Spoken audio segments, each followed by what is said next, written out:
સ્થાનિક સ્વરાજની ચૂંટણીમાં નંદેસરી ખાતે તાલુકા પંચાયતની પેટા ચૂંટણીમાં ભાજપ અને કોંગ્રેસ વચ્ચે કાંટી કી ટક્કર જોવા મળી છે.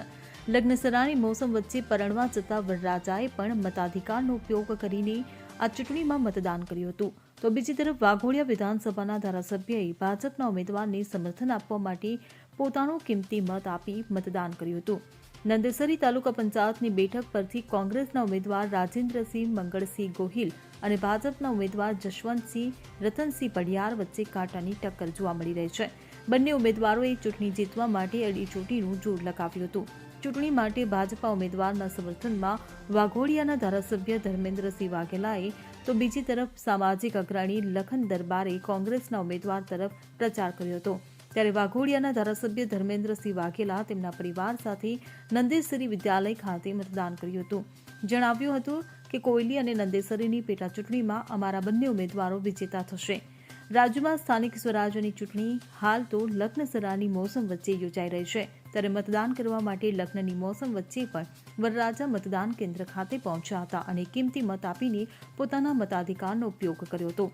ત્યારે નંદેસરી ગામમાં રહેતા સુનિલ ચૌહાણના આજે લગ્ન હોવા છતાં તેઓ વરરાજા બનીને નંદેસરી વિદ્યાલય ખાતે આવેલ મતદાન મથક ખાતે મતદાન કર્યું હતું.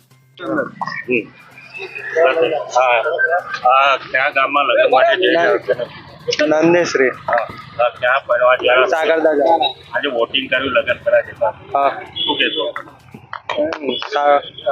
સારો શું સંદેશો આપો છો આપ? વોટિંગ જરૂરી છે, મતદાન આપણો અધિકાર છે, કરવું જરૂરી છે.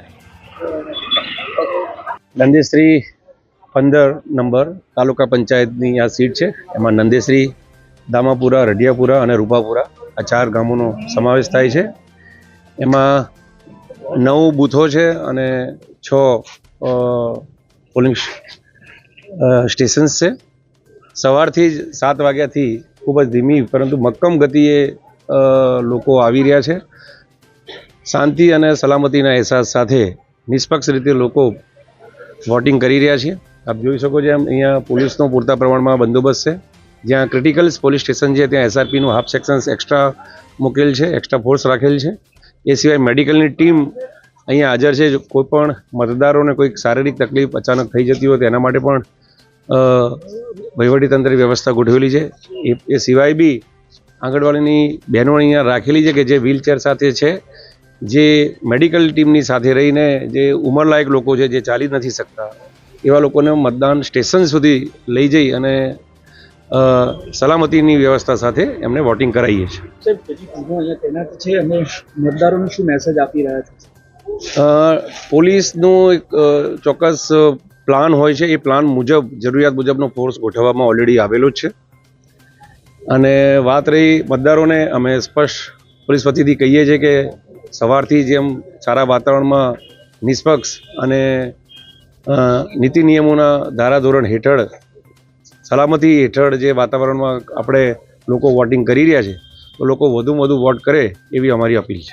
જે દિવ્યાંગ લોકો છે તેને પણ આપણે મદદ કરીને હા, એ તો અમારી પ્રાથમિક ફરજ જ છે. લોકો ઉંમરલાયક બી ઘણા આવતા હોય છે, ઘણા ચાલી નથી શકતા, તો એવા લોકોને મેડિકલ ટીમની સાથે મદદ રહી અને એમને સ્ટેશન સુધી અમે પહોંચાડીને વોટિંગ કરેલી. કોંગ્રેસના એવા આક્ષેપો છે કે પોલીસ એક બાજુ જ કાર્યવાહી કરી રહી છે, તેવા આક્ષેપો કરી રહી છે કે એ વાતમાં કેટલી સચ્ચાઈ? આક્ષેપો છે, અફવા છે, એના પર ધ્યાન નહીં આપવું જોઈએ. Bureau report CN24 news. હવે જુઓ દેશ દુનિયાની તમામ ખબરો તમારી આંગળીના ટેરવે.